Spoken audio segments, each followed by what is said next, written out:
So hello magical souls, welcome back to another inspirational education video. This is your friend and magical life coach, Magical Soul Rajat, founder and CEO of India's first Magical Souls community.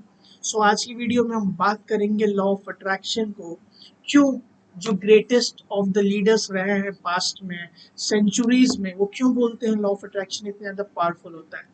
क्योंकि प्यारे दोस्तों law of attraction हमेशा work करता है 24/7/365 days, हर एक second work करता है, जैसे कि लॉ ऑफ ग्रेविटी वर्क करता है। तो आपके जीवन में कोई भी चीज़ें आपको जो मिलती हैं वो आप बेसिकली अट्रैक्ट करते हो।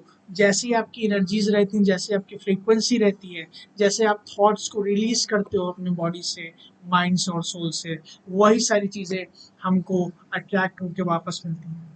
तो क्यों ना, जब हमको मालूम है लॉ ऑफ अट्रैक्शन के बारे में, तो क्यों ना हम वही सारी चीज़ें सोचें, वही सारी चीज़ों पर बिलीव करें और वही सारी चीज़ें करें बाय एक्शन जो हमको ऑलरेडी चाहिए फ्यूचर में, ताकि वैसी ही फ्रीक्वेंसी निकले और वैसी ही फ्रीक्वेंसी रिवर्ट बैक होकर हमको मिल सके। तो आज की वीडियो में इतना ही, जल्दी ही मिलते हैं दोस्तों नेक्स्ट वीडियो में। Till then, thank you so much, love you all.